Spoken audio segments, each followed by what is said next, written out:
I first saw her on the beach. It was late at night, and the moonlight stretched across the sand and dark waves like a silver veil. I had been walking along the shore, listening to the quiet rustling of the water, when I noticed her figure standing at the very edge of the surf. She stood barefoot, her long black hair cascading over her slender shoulders. A white dress clung to her wet body, translucent under the pale moonlight. The waves lapped at her feet, but she didn't move, as if listening to something beneath the surface. I froze, watching her. There was something unsettling about how still she was, as though she belonged to this night, blending into the moonlight and the whispers of the sea. I took a step toward her. "Are you okay?" I asked. She flinched and slowly turned toward me. Her eyes were large and dark, reflecting the light of the moon. For a moment, I thought I saw fear in them, but then her lips curled into a soft smile. "You came for me?" Her voice was quiet, almost drowned out by the sound of the waves. I hesitated. "I was worried about you." She tilted her head slightly, her dark hair sliding over her shoulder. "You shouldn't be." I stepped closer, feeling the chill of the ocean breeze against my face. "You shouldn't be out here alone." Her smile deepened, but her eyes remained wary. "I'm not alone." I frowned. "Who's here with you?" She looked toward the sea. The waves rolled in gently, leaving a thin layer of foam on the sand. They? She took a step forward. The water reached her knees now. "The ones who've been waiting for me." My chest tightened. I reached for her hand and grabbed her wrist. Her skin was ice cold. "Wait, who are you talking about?" She turned toward me. That strange glint flickered in her eyes again. "They've always called me," she whispered. "And now they've noticed you too." A dark shape stirred beneath the surface. Long and sinuous, it slid just beneath the waves. "Come back." I pulled on her arm, but Lila didn't move. Her gaze remained fixed on the water. "You shouldn't have come," she said softly. A wave crashed against my legs, and the cold shot through my bones. I saw something dark rise beneath the surface. "Lila!" A black tendril shot out of the water and coiled around her ankle. "No!" I lunged forward and grabbed her shoulders. She screamed as the thing beneath the waves began to drag her down. "Hold on!" Another dark tendril curled upward, reaching toward us. I pulled her hard, feeling the strain in my arms as the cold of the water seeped into my skin. The shadow tugged harder, pulling her toward the sea. I dug my heels into the wet sand and pulled with all my strength. Leela's arms wrapped around my neck, and I yanked her out of the water, just as the dark shapes began to rise higher. We collapsed onto the sand. Leela's trembling body pressed against mine. Her wet hair stuck to her face, her breath coming in shallow gasps. "What was that?" I whispered. She pressed her face against my chest. Her skin was cold, her body shaking. "I told you," she whispered. "They've come for me." "But why?" She raised her head slowly. A single drop of water ran down her cheek. "Because I belong to them." I brushed her wet hair away from her face. "No," I whispered. "You belong to yourself." Her eyes shimmered. If only it were that simple. I tightened my arms around her. "I'm not letting them take you."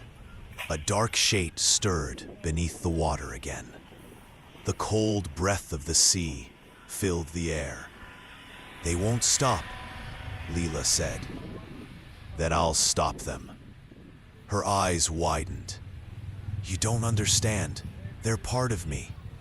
I touched her cheek, my thumb tracing the line of her jaw. "Then I'll fight for you." Fear and hope flickered in her gaze. "If you stay," she whispered, "they'll come for you too." "Let them." She watched me for a long moment. For a moment, everything was quiet. The waves, the wind, the world itself. Then the sea began to stir again. Beneath the surface, something dark and long and hungry began to move. Lila's fingers tightened around my hand. "Are you ready?" I nodded. "Show me." A sad smile touched her lips. "Hold on to me." And we stepped into the dark waters together. The cold hit me like a wall as we stepped into the water. My breath hitched and my muscles stiffened, but Lila's hand in mine kept me anchored. Her fingers were cold and trembling, but her grip was firm. The water swallowed our legs as we waded in deeper. The moonlight shimmered on the surface, casting broken silver lines that danced and twisted with the dark shapes beneath.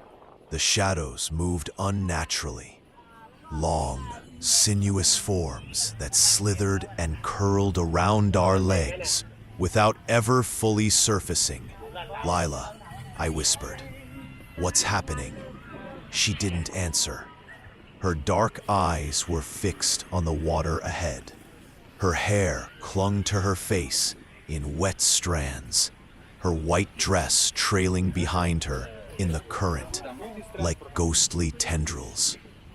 A wave rolled in, nearly knocking me off balance.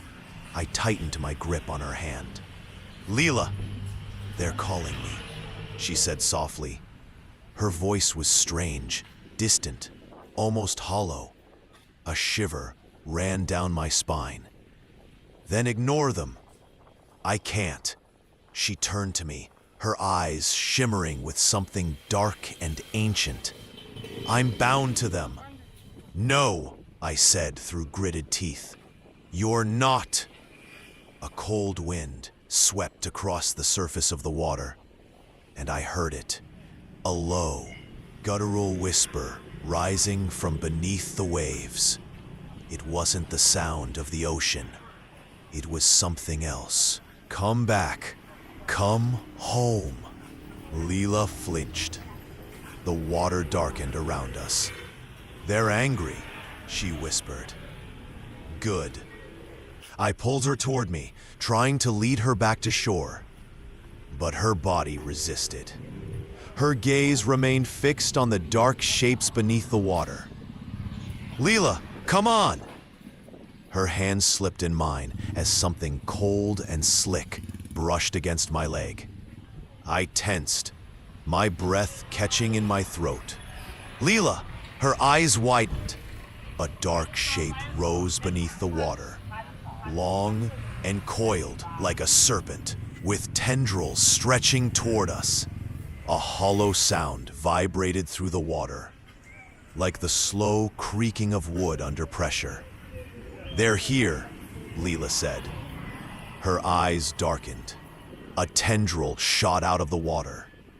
I pulled her hard, and we stumbled backward into the surf. The thing lashed out, narrowly missing her ankle. A second tendril shot toward me, curling around my leg. No! I felt the pressure tighten as it began to drag me under. Salt water surged into my mouth, burning my throat as I fought to stay. "Lila!"